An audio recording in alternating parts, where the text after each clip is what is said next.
Hey, morning everybody. Welcome to Talking Niagara. Good morning, Mike. So, Dave, how was your weekend? Did you enjoy It Easter? was okay. Yeah. Yeah, I did actually. Yeah, I have to say that sort of these. connected with family. Sorry? Connected what?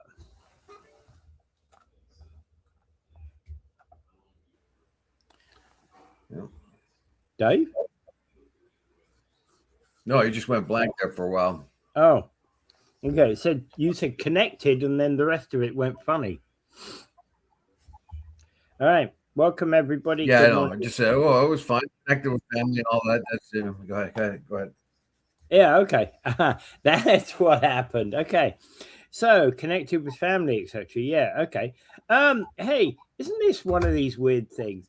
The oldest living Canadian died at 110. Yeah, I would prefer to read the news as his oldest Canadian living Canadian alive at 110. Well, yeah. Well, there's been when he turned 110. Of course, there was a big hullabaloo about it, and as it should have been because he was a Canadian. He was 110 years old. That it's not so rare to hit 100 nowadays, but it still is pretty rare to hit 110. Yeah, Well, yeah, 110, that's a long time for anyone. And he didn't quite make it to his 111th birthday. It was just shy of his 111th yeah, birthday, I think it says here. yeah.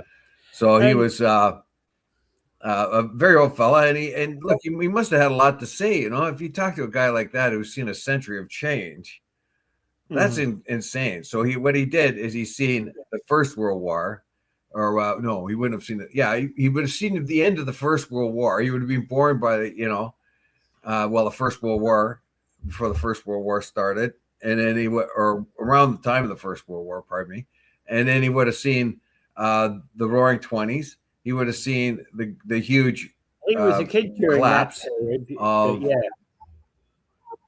yeah. He would have seen the Roaring Twenties. He probably would have had his most fun as a teenager in the 20s, for crying out loud. And he would have seen the collapse, the economic collapse of the 30s. He would have heard about all the gangsters of the day, like Pretty Boy Floyd and John Dillinger and all that.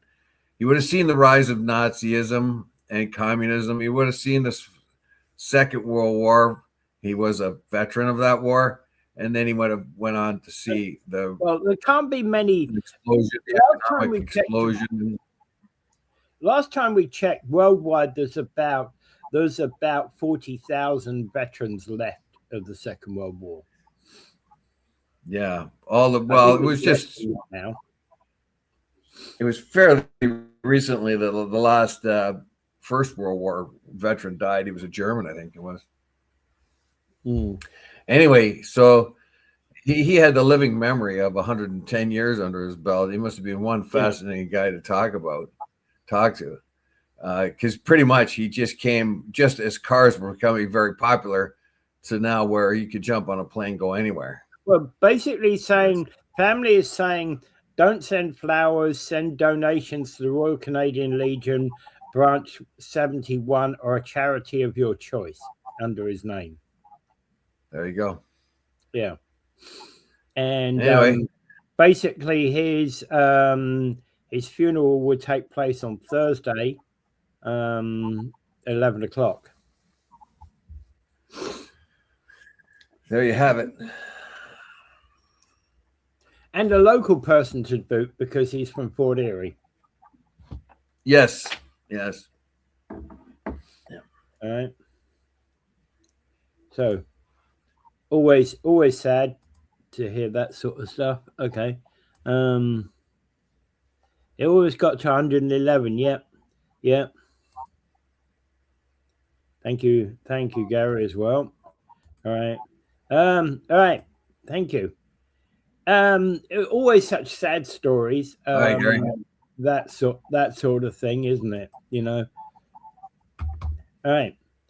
Okay. Moving Not too sad. on. Not too sad though. The guy, the guy ran. He you know, man, he had a good run, damn good run. Yeah.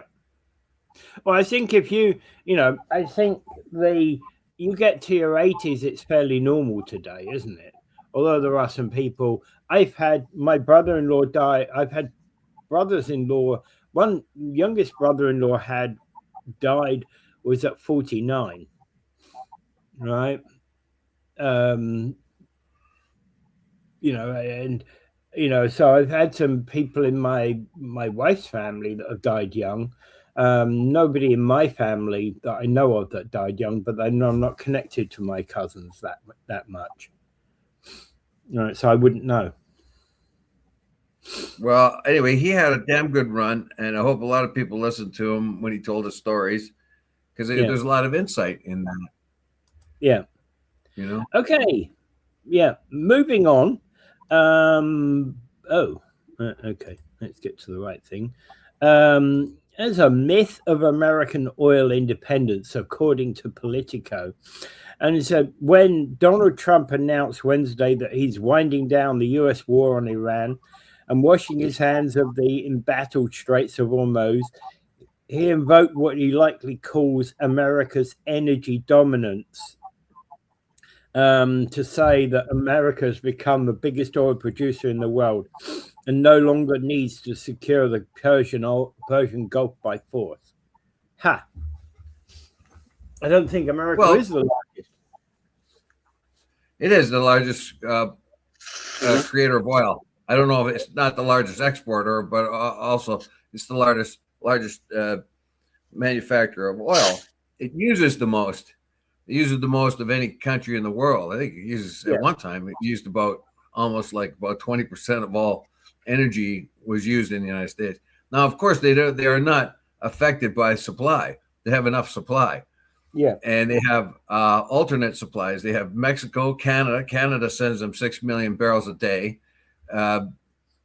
Mexico supplies them oil, and now they got Venezuela. So they got no oil problems at all. But what this article says, and we have said this over and over again on this show, that it's not the point. The oil price is tied to the worldwide oil price, and the American consumer, just like the Canadian consumer, this war has cost us a huge amount of money. I mean, it's $1.80 a liter. It's $1.80 a liter, and it was $1.18 a liter before this damn war started. Thank you very much for the short-term pain, Mr. Trump. I don't think it will be short-term pain. Let's be clear. This will go. Well, that's what I said last week. I kept saying it last week over and over again. Yeah. Define short-term. It's not going to go. Even if the war ended tomorrow, even if the Straits of Hormuz ended tomorrow, the price is not going to go down to 118 again. Yeah, there's too much infrastructure being destroyed. But the Straits of Hormuz have got to open up.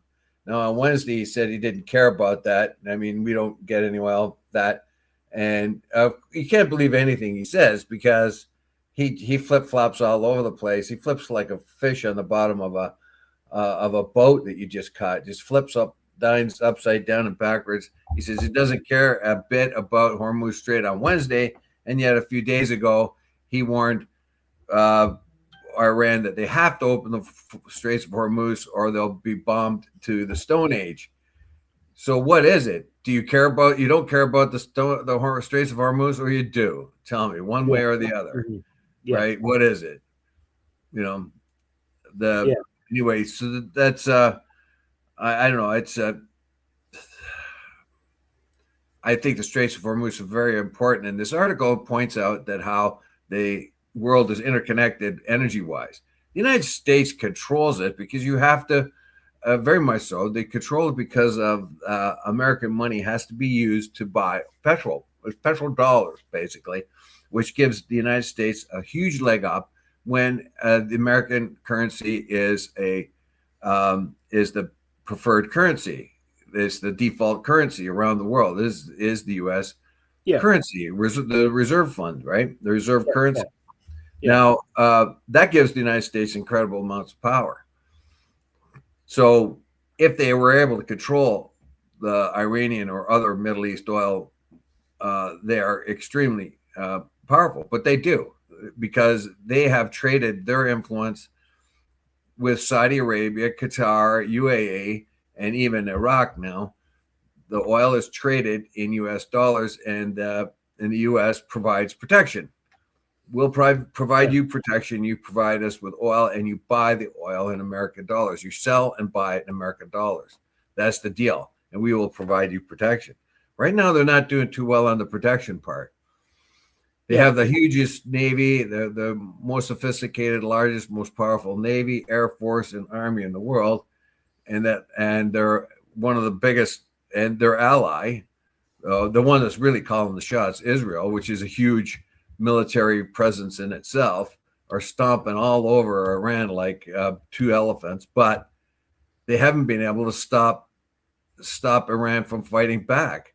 And they keep saying over and over again, oh, well, they're just about, they're finished, they're done, the war is over. Iran just keeps fighting back. Yeah. At the moment, Israel is fighting a war on 4 fronts: Gaza, West Bank, Lebanon, and Iran. Well, it is not fighting a war on the West Bank. It is oppressing the people like crazy on the West Bank, putting its thumb down on them. It's the settlers that are fighting, are trying to take over land that belongs to the Palestinians. So that's a wholly different matter. They are fighting the Hezbollah in Lebanon. That's been going on since 1980s. And it's really weird because when the Israelis first entered Lebanon in the 80s, they were cheered as liberators by the Shias. Oh, wow, Israel is here. They're going to liberate us. Then when Israel started to oppress the people in the area, then the people started fighting back. That's when Hezbollah was created. It was created after the Israelis first went into Lebanon. It's a very complicated story. You got to keep up on it.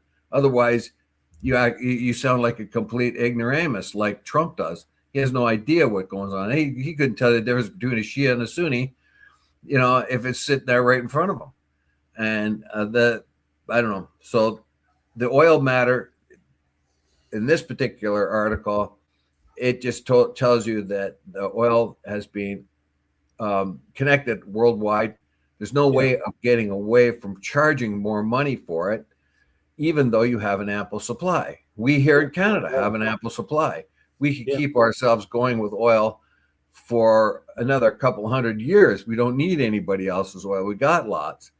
But what we do is usually sell most of ours to the States, 6 million barrels a day or something like that at a discount. So I don't know. We must be making a whole lot of money right now off the States selling all that oil to them. They still need it because their own, even though they produce, as we pointed this out over and over and over again in the show, the sweet crude that the United States produces through fracking, they sell that. They sell most of that because it's easy to refine.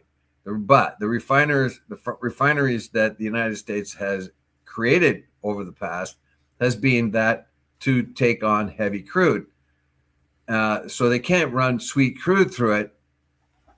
They need heavy crude. So that's where they get it from Canada and Venezuela as well as themselves. Yeah.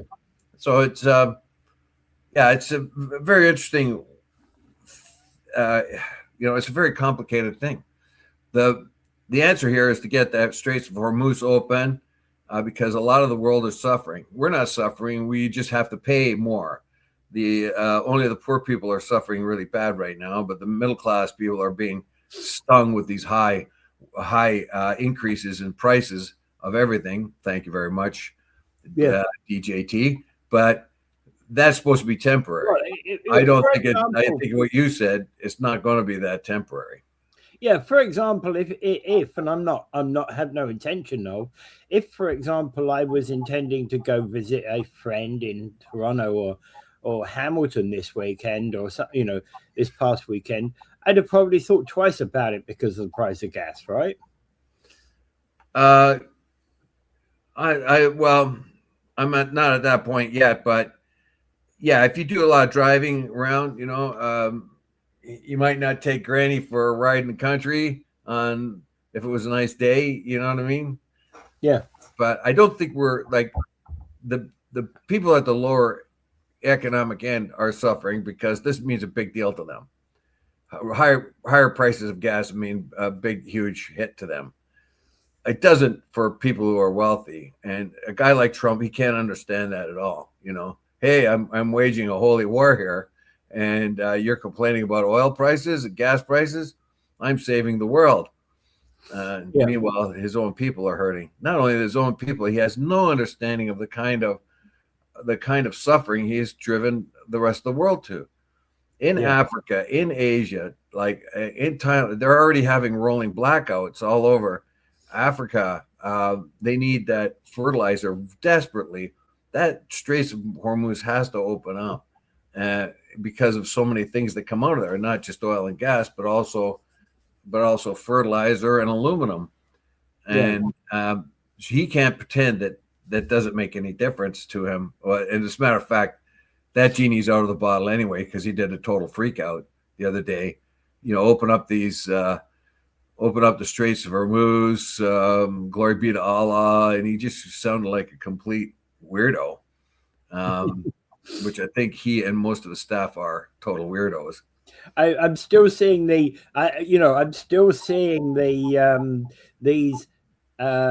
videos by Iran of the Ayatollah chasing Trump around the desert all this weekend.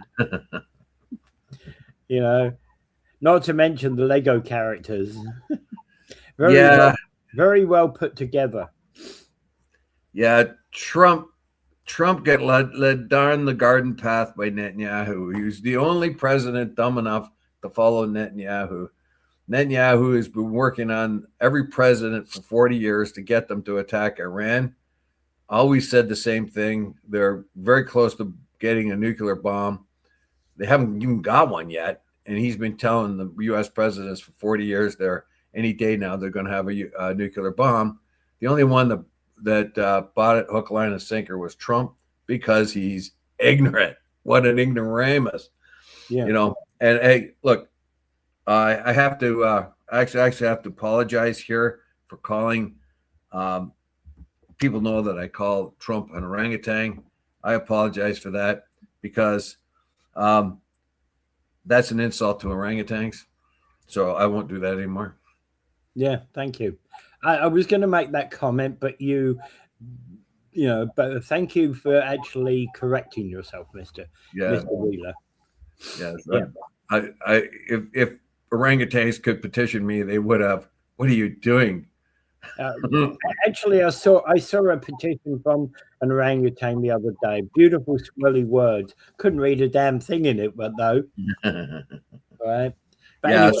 So if it's an insult to orangutans if I call Trump an orangutan. So. Okay. So one more comment. Fuel cost, food price goes up. Yeah, absolutely. Right.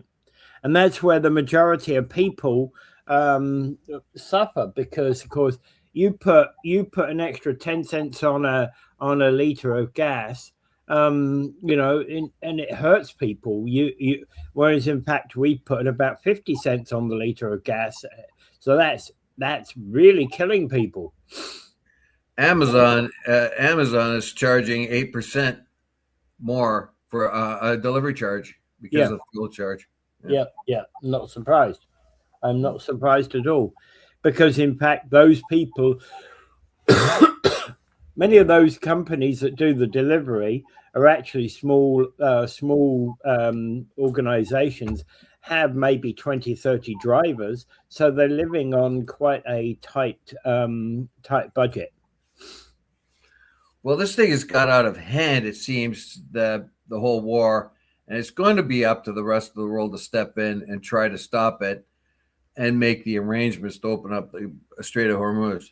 Trump is a very cruel man. He doesn't you can see what he did to Cuba. He put a strangulation on Cuba and took away their ability to make water, their ability to make electrical power and all that. And he just delighted over it. Like, he put the stranglehold on him and watched the people suffer. And he thinks he's going to get his way that way. So Russia comes along and says, okay, I'm going to give you a bunch of oil. And he didn't.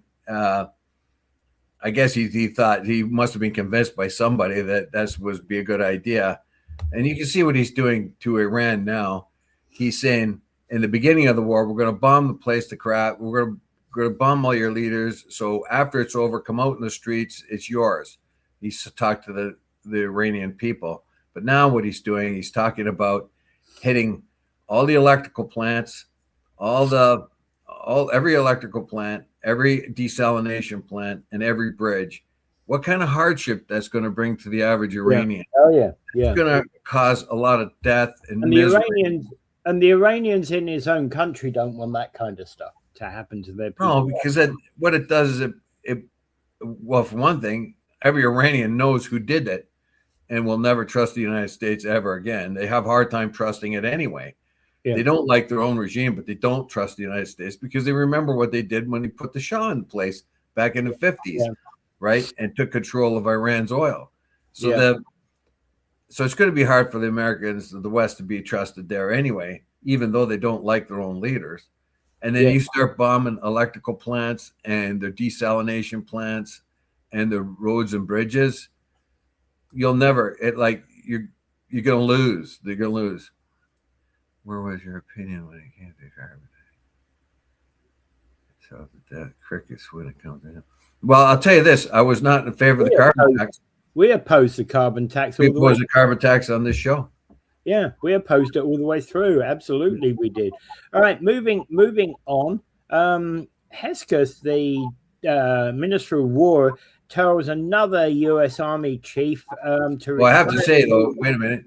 That the carbon tax in Canada is nowhere near the price increase that this war has done on the price of gas. Yeah. All right. Absolutely, that's true. Right. Okay. If they hit the bridges and hydro inflation going up 10%. Yeah.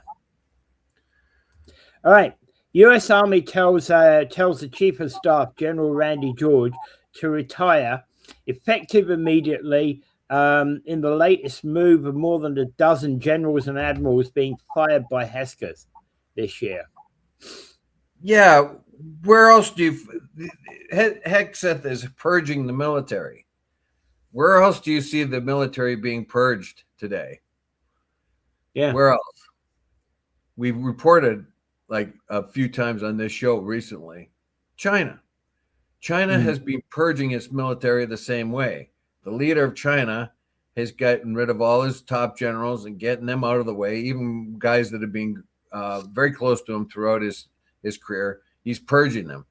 That's what dictators do. They start to get, if the general's not telling them what they want to hear, they get rid of them and put in somebody that tells them what they want to hear. And I'm afraid that's what Hegseth is doing now. The generals are telling them, look, you're in a situation where if you keep escalating, you're going to have the forever war and you're going to have boots on the ground and you're going to start sending home more body bags. I don't think Hegseth wants to hear that. Yeah. So he's getting rid of a whole pile of generals. That doesn't look too good. That doesn't look too good. When you appoint a general that tells you what you want to hear, rather than a general that tells you what you need to hear, that's something. Now, if he doesn't like Randy, that general, he could just go ahead and find another guy and consult and see what various opinions the staff have. Yeah. But what he's done here is he's making it very clear. You tell us something we don't want to hear, you're gone.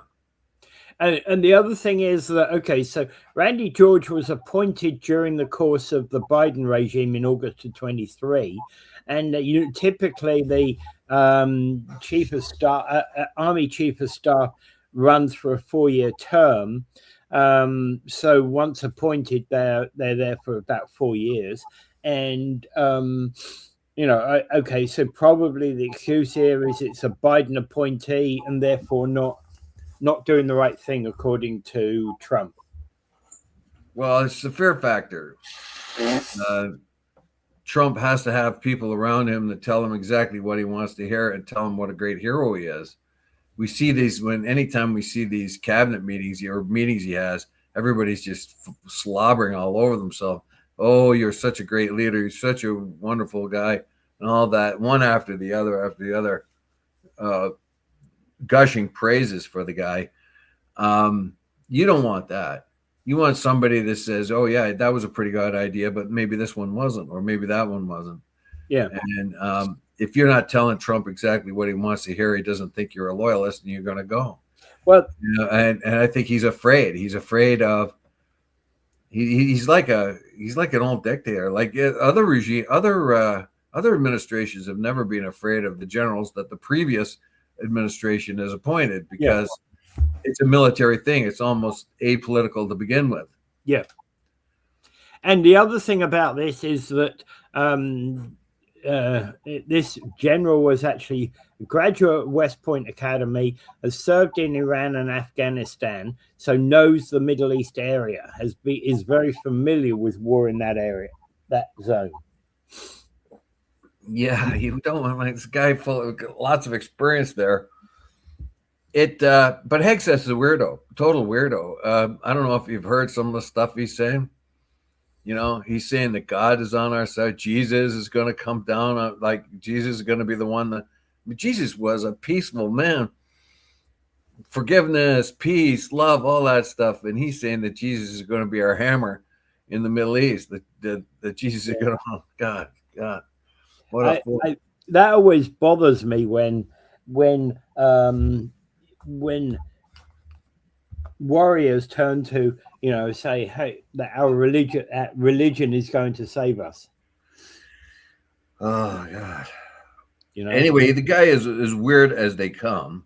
Yeah. A complete and total weirdo. Miller is a complete and total weirdo. Bondi was a weirdo. She's gone. Kristi Noem was a total weirdo. She's gone. But he's surrounded by other weirdos and sycophants. So, and power brokers like Rubio, he's he could change his stripes at any moment, but he does it professionally. If one moment he's for something and another moment he's against it, he can convince you why he has changed his mind. But the others, they're just kind of weird as all weird. Yeah. I mean, and Trump, the stuff he's been saying is right out of weirdo land. Like, especially that last thing is going to blast the people back to the Stone Age. Yeah, that's really nice. You know where I saw that before? I told you last week where I saw that before. I was in museums in Cambodia and Laos, and they had it was all full of stuff from the Vietnam War, and they had statements on display from U.S. generals and stuff. We will bomb them back into the Stone Age. Yeah, and they're proudly saying, "Well, we're still here," Yeah. Well, bombing them back into the Stone Age is to take away all modern technology. Yeah, and so what does that mean? He's a very cruel man. His administration are cruel. Yeah. If you do that, what happens? And Netanyahu is extremely cruel, and he's the guy that's calling the shots. Yeah. Now Trump's in a situation that Netanyahu got him into this mess, and he can't get out. And Netanyahu keeps calling the shots, and Trump can't get control of the war. Yeah. And he's really got himself into a fix. Yeah. All right. Okay. Saudi Arabia has announced that it's been intercepting drones. Yeah, it's probably been intercepting drones with the help of Ukraine. That's just a guess. It doesn't say there, but the Ukrainians have the best. Actually, the Saudis. One of the problems with Saudi Arabia when I was there, they were talking all the time about drones and the danger of drones to their economy. Yeah, and it's coming true right now. That's another thing we should point out is that the Iranians have said they're going to light up the whole Middle East if you start bombing our oil facilities and our bridges and our energy, our electrical plants. We're going to light up the whole. We're going to take out a lot of oil and gas supply in the Middle East, which would put even more strain on Trump. Yeah, he's really walked into a hot one here. And basically, okay, and the other update from the weekend in relation to UAE engaged 50 drones and nine ballistic and one cruise missile. Well, here's the news too. I the drone that hit the British port in Cyprus. Mm. Yeah, early in the war, they said it was. It turns out it wasn't an Iranian drone, but they won't say where it came from. But it's not an Iranian drone that hit the British. So there's some, and we talked about false flags move. It wouldn't surprise me at all. We should also say that the Iranians have come back with a statement when Trump has said that they're going to bomb them into the Stone Age, and you effing bastards, you better open up straits or you're going to have nothing but hell to deal with. They came back with a statement basically saying that what good is all this doing? Is it doing the Americans any good? Who's really running the show here? It's Israel is running the show, and you want to do all that? What's the matter with you? And I don't know. Anyway, so the Saudi Arabia has pretty much turned over nearly all of its defense capabilities over to the United States, but they haven't been able to really help them that much. As I said before, the Ukrainians have come into the Middle East. They've got the best anti-drone technology right now, and they are already protecting American bases there, although Trump doesn't want to admit it because he doesn't like Zelensky. But if you put it on AI, you'll find out that there's all kinds of Ukrainian anti-drone facilities going there. Yeah. So the Zelensky's making friends in the Persian Gulf for the future. We'll see. Yeah. All right. Okay. All right. And one more comment. Okay.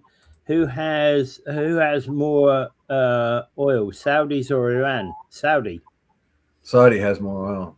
Yeah. Iran's got all kinds of it. I mean, they're going to be able to pump it out and sell it for generations. Yeah. There is a lot of oil. Once upon a time, and it wasn't that long ago, in the 70s, they looked at the finite amount of available oil, and they predicted, well, we got to really find an alternate energy source soon because we have a finite supply of oil. That changed. Technology changed all that. We were able to liberate a lot more oil. And Iran has an ample supply. Iraq has an ample supply. Venezuela has an ample supply. Saudi Arabia has a huge supply. Libya has an abundance of it. It is not a huge producer, but it produces way more than the country needs, so it sells it. Nigeria is a huge producer. We find the little country of Guyana in South America is now a big producer. Even Trinidad and Tobago are getting gas. Of course, when we talk about Venezuela, is an incredible producer as well. We will not run out of oil throughout our whole our lifetime. That part of it's pretty much assured. We have enough oil for generations to come. It's what oil does to the environment is a part of the problem. You can't put up that much carbon dioxide back into the atmosphere without some consequences.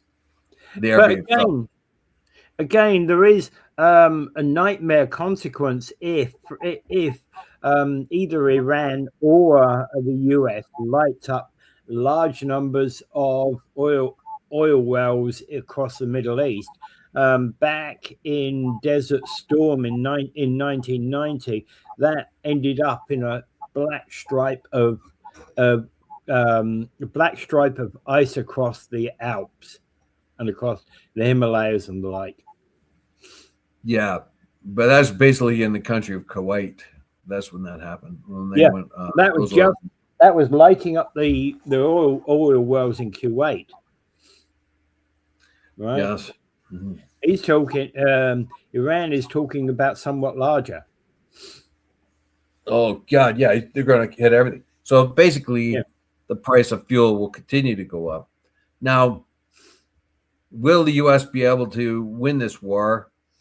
It definitely has the technology to do it. It definitely has, along with Israel. Israel has a lot of agents in Iran.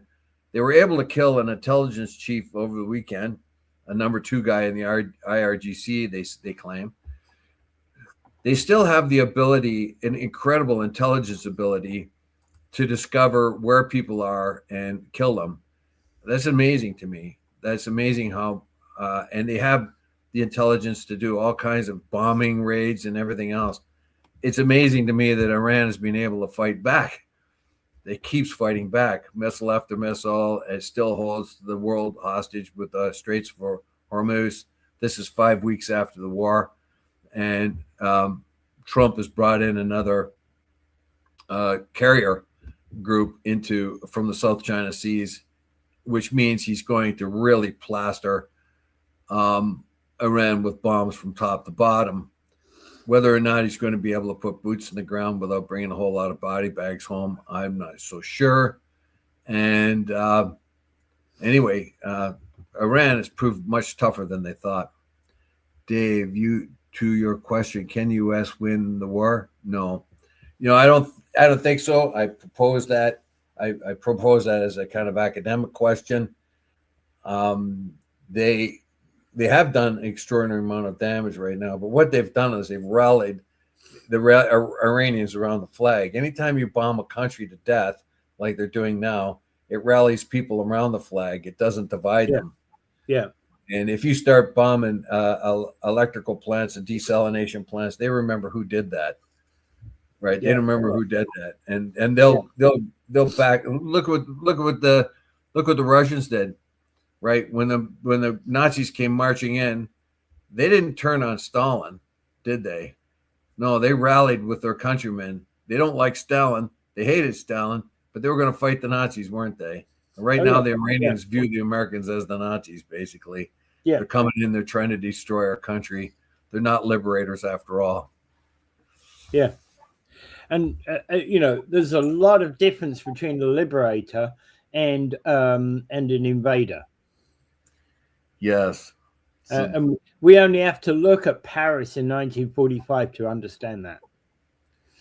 Well, right now, I just like to look at what's happening in Iran. And unfortunately, the very cruel mind of Donald Trump and his weirdo sycophants is hurt people, hurt them badly.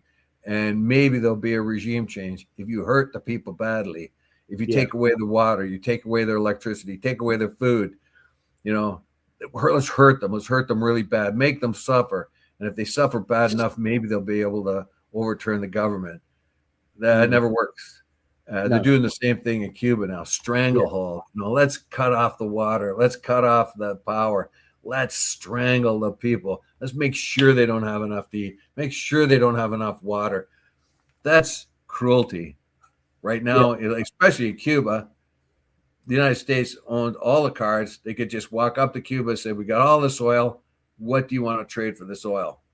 And we'll start giving you oil right now, but we got to start making some talks.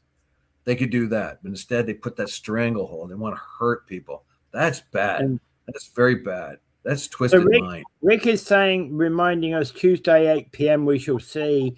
That's the deadline. And Cushman is saying Trump will chicken out again. I think he'll bomb the snot out of Iran again. I think he will probably do some very demonstrative things. He's bringing in another aircraft carrier. I think he wants to just bomb as many things as he possibly can in Iran. I think the Israelis want the U.S. to use every last drop of blood and treasure they have in taking out Iran. Yeah, that's what they did with Iraq. Look what they got the U.S. to do in Iraq. They want them to do the same thing in Iran. I don't know. Yeah, you could take Iran if you want, but it's going to cost a lot of blood and treasure, even though you have extraordinary intelligence and extraordinary AI gaming. Let's put it this way, and it's costing the United States an incredible amount of money. Let's talk about that rescue. They rescued two flyers, two people from the F-15. They rescued them. How much money did it cost them to rescue those two guys? About $600 million. Yeah. It cost them 6 aircraft, 2 C-130s, They cost $70 million each. That's two of them. Two small helicopters, they cost about $20 million each. A Blackhawk, one or two Blackhawk helicopters were damaged. It cost them, and the United States now has 365 men injured. And the reason why people aren't dying as much as being injured is because of the flak jackets and everything else that the soldiers wear these days. So their legs and arms and stuff can get wounded, but that part which saves their life is protected by flak jackets that they wear. Yeah. This war, the United States wants another 40% on top of its budget for defense or offense. In this particular case, it wants $1.5 trillion instead of about a little over $1 trillion for its defense, because it wants to continue this war. It wants another $200 billion just for this operation. $200 billion. That's that's 20% of the entire budget and defense budget just on this one operation. Yeah. Absolutely horrendous. Yeah. And they don't have a nuclear bomb. They have some enriched uranium. Nobody knows what that is. They think it's buried. A lot of people think it's buried. So they don't have a missile to take it anywhere to the United States. This was not an essential problem. Like I said, Trump got waltzed down the country lane by Netanyahu. He couldn't convince anyone else to do this, but he found Trump was dumb enough to follow in his footsteps. Yeah. So now he can't get out. He can't get out. He changes his mind every day. We don't need the Straits of Hormuz. We're going to leave. And now we want them open. Now we don't care that they are open. Now we do care that they're open. We want the people of Iran to rise up. So we're going to bomb. But now we're not going to do that anymore. We're going to bomb their bridges and their electrical. And he's all over the map. Thing. If you were to show a world map and you were to ask Donald Trump to point out Iran and the Straits of Hormuz, he'd probably be not even on the same continent, would he? Now he would be, but before the war began, he probably wouldn't have been able to. Anyway. I mean, now every TV screen in the world is showing you the Straits of Hormuz. Yeah. All right. But okay. Go on. No, it's okay. I would just say that this whole it's a lot of BS. You got to get out of there. Find a reason to say that I won this war, and back out of there, and so that the straits can open back up again. And they're not completely closed, by the way, either. Like if you want to pay $2 million, you can get your ship through. The Iranians are making money hand over fist. The irony of all this is the Iranians are making more out of their oil than they have in decades because the Trump administration had to remove the sanctions on it so that there's enough supply in the world to make sure the world economy didn't collapse. So I don't get it. And he took the sanction off of Russian oil to make sure the same thing. So the Russians and the Iranians are making a huge amount of money off their oil at a time when both of them are fighting the United States. Nice, eh? Yeah. All right. Dumb. Okay. Moving on locally. Now, having promised last week that Ontario won't be dealing with anything in relation to Niagara region, they've announced they will be dealing with stuff in the Niagara region, and they will be adding strong chair powers for Niagara, Simcoe County, and other similar type municipalities. Oh my. Do you think Dougie was not really honest with us? Oh, I am so shocked. Dougie, old boy, he's saying, oh, we're going to let Niagara decide its own future. We're going to stay out of it. We'll help you along, but we're going to stay out of it. Now, all of a sudden, we're going to control things differently. We're going to get the mayors. The mayors are going to be the ones that make all the decision and one appointed chair, and that's it. Goodbye, regional government. Yes, that's what we have decided to do. So clearly, the fact of the matter remains that Doug Ford doesn't like having people like Laura Ip around in regional government. I don't think it has anything to do with Laura Lip or not. It's because she could be a mayor. She might be elected mayor one day. You know, I mean, she's got enough of a reputation that a certain community may decide to elect her mayor or whatever. I just don't like the way this was led up. Okay, we need change. We're going to consider change. And it's up to you, to Niagara, to make this change. But let us remind you have 126 politicians, and your regional government is not really functioning that well. You have huge tax increases. So consider amalgamation, or at least consider some radical changes. So the municipalities picked up on that, and they started to reduce the amount of elected officials they have. But that didn't seem to be enough because now, we're going to change everything. The 12 mayors are going to be the ones that call the shots, and there'll be one appointed chair. Where did that come from? Like out of the blue. There was no lead up to that, no vote, no nothing. Okay, so this is the one of interest. I heard that some guy named Dave, the bingo caller, is going to be the next regional chair. Yeah, it'll be under the N, Niagara, Jim Diodati speak. Under the S, Pat Cisco, you speak now. Yeah, I could be that.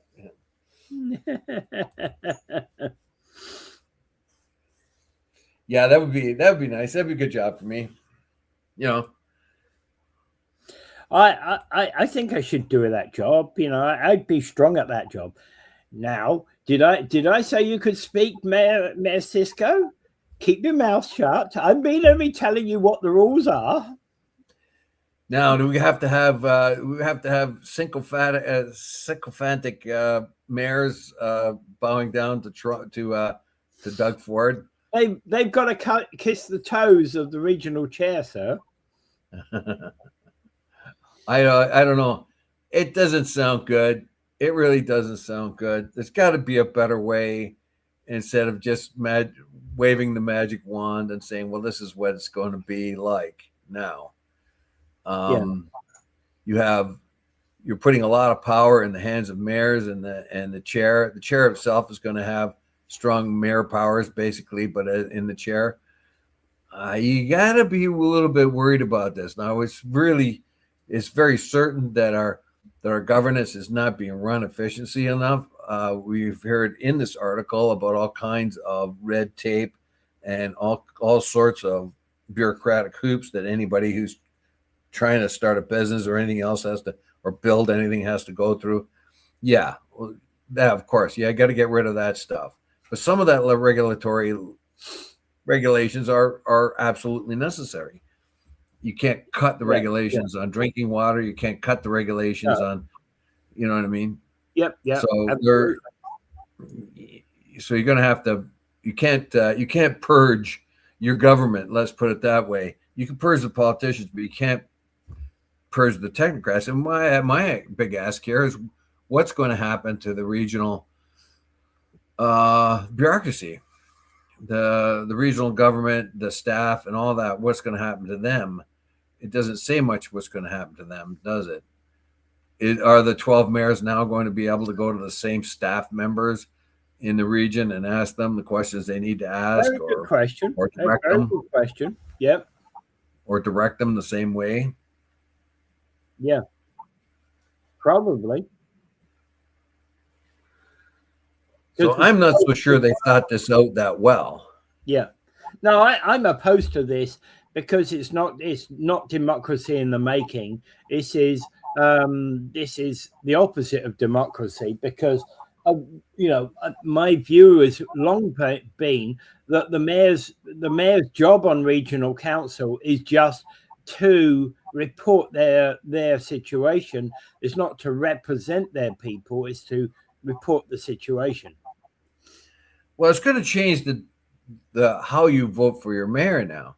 Yeah. Because normally when you vote for your mayor, you vote for how he's going to do the stuff in your city. Yeah. When you're going to be voting for your neighbor, subsequent to this, you're going to see that he or she is a very powerful position in the region, and it may make, is this person suitable to be that powerful in the region? He or she might be suitable for the city, but are they also? Do you want to give them the double power of mayor of your community and having one of the 1 in 13 voices on the region? Yeah. Exercising strong mayor powers at the same time. Is this really all that necessary? Yeah. Was this radical change really required? I don't know. There's going to be a lot of hoofra because a lot of people see their democratic rights being lost here. Yeah. All right. Yeah. Anything else on that? I think democracy is going down the tubes with this, to be quite honest. I was very surprised at the sudden, because it was, oh, Niagara, we're going to let you decide. And now, oh, we're going to decide for you, Niagara. Yeah. Yeah. We're not going to stick our noses in here. It's up to Niagara. And that's exactly what they did. They stuck their nose in. Yeah. Exactly. And that's the wrong way to go about it. All right. And the rules, they could do that here in Niagara and Peel, I think, and a couple other regions, but they're expanding their powers. The article talked about legislation where they're going to be able to do this in many other places on Ontario now. Yeah. Yeah. Simcoe being the next one as well. Right. All right. Moving on. So the White House was forced to deny rumors that Donald Trump was dead during the course of the weekend. Sometimes I think he's the Walking Dead, the way he talks. And this is just another rumor that's been around. Trump has certain health problems. That's very sure. He's got he doesn't stand up as much anymore, and he doesn't. His legs aren't showing too much in films anymore because his ankles swell up. He's got that venal problem that he quite admitted to. He's also got bruises on his hands, probably from injections or whatever, or maybe for taking too many aspirins. Who knows? There's all that. But of course, he's a 79-year-old man under extraordinary pressure day after day after day. That's going to take its toll. And so there's rumors that he's not doing so well. There's also rumors that he's losing his mind. He's fallen in his father's footsteps and beginning to develop Alzheimer's. As we remember, that happened to Ronald Reagan.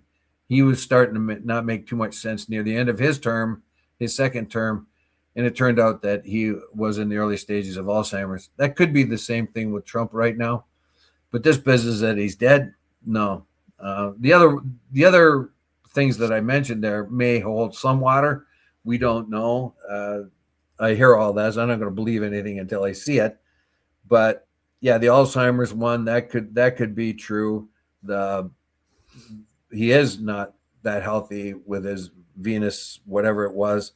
So that's why his ankles swell up and he's got bruises on his hands. But overall, I think he's reasonably healthy. But the strain on him must be incredible. Even for a guy with that kind of an ego who thinks everything he does turns to gold, and it almost does, because he makes sure that people give him gold and put gold in all over the place. But anyway, he's under incredible strain, and every day, as most presidents are, and he's getting older. And so there's going to be health effects. There is going to be. But him dying, no. We've heard this before, and it wasn't true. So no, yeah.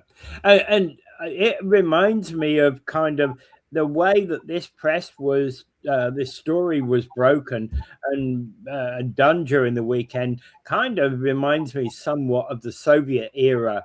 This whole question about, we haven't seen Khrushchev or whoever for 3 days. Are they dead? Yeah, well, the press got to make some money, eh? But yeah. I think they're going to get rid of Trump. I think the Republican Party is going to find a way to try to get rid of Trump sometime this year, and maybe that's not wishful thinking. That's just what I see happening there because of the state of the things he says, the kind of weird stuff he says, and the weird people that are working for him. I think that the Republicans are going to use his health to remove him and replace him with, I don't know, Vance or whoever else. Did you buy the Donald Trump Sharpie? Yeah. I don't know.